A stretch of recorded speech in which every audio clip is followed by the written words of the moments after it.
Okay, grade 7, one last video. So we are now in simplifying algebraic expressions, a very important skill that you need to master. Because if you don't know how to simplify algebraic expressions, so hard to solve complicated algebraic expressions or even equations. Okay? So there is a need to master simplifying algebraic expression. So for example, given an expression to quantity or open parenthesis x minus 4 close parenthesis, so it means 2 times x minus 4, right? So to simplify this, you just apply the property of real numbers that you learned. Okay? So we have there the distributive property. Alright? So distribute this. Okay? Distribute. Because it means multiplication. So solve. Okay? Multiply by distributing 2, multiplying it with inside terms. With your inside terms. So 2 times x will give you 2x. And 2 times negative 4 will give you negative 8. So that is simplified. Now, sometimes you are asked to solve. Suppose, like in your book, suppose x equals 5. So, no, there's no need. Okay? So, there. Now, the next skill related to, and most it's very important, so related to simplifying algebraic expressions is the combining of like terms. So most of all, you should know how to identify like terms because you apply this. I mean, you use this when you simplify algebraic expressions. You can only combine like terms. If they are not like terms, then you cannot combine them. You cannot add them or you cannot subtract them. So when do we know that the terms are like or similar? Okay?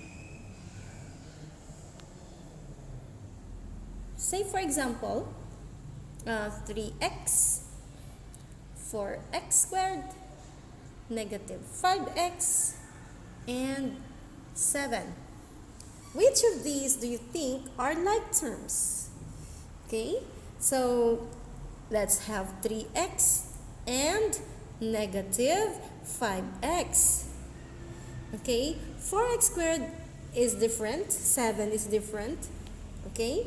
Because for you to identify like or similar terms, you have the term should meet the following conditions.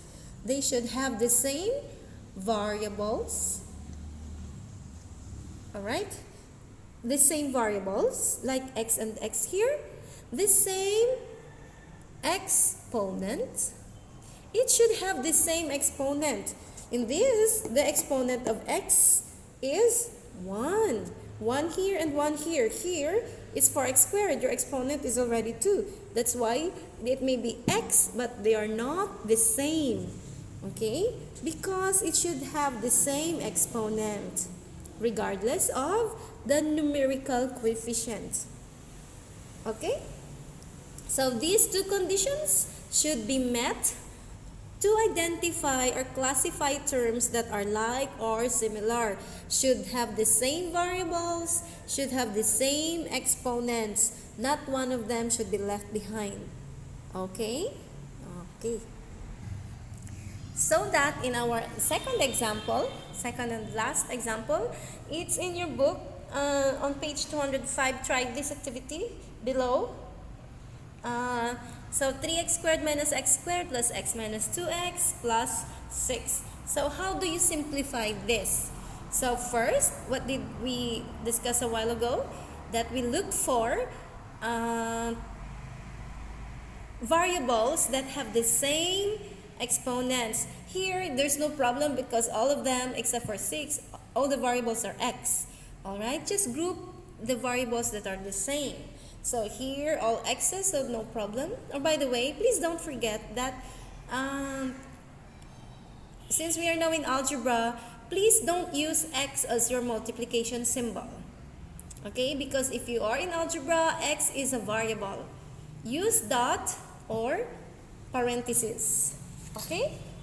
Now, let's simplify by combining like terms. So, luckily, these are the variables are presented so that all the exponents that are the same are in consecutive order. So here 3x squared and negative x squared are the same. Alright?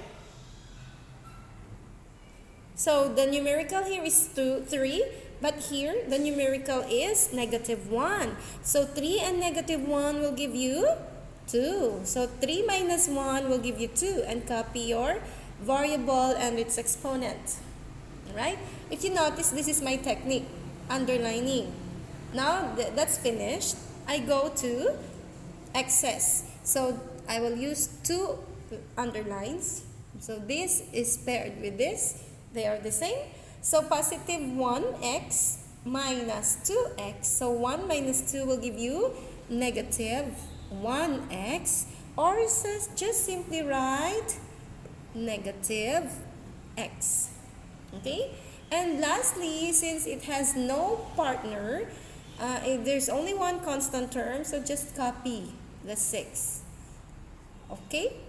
So that's how you combine like terms.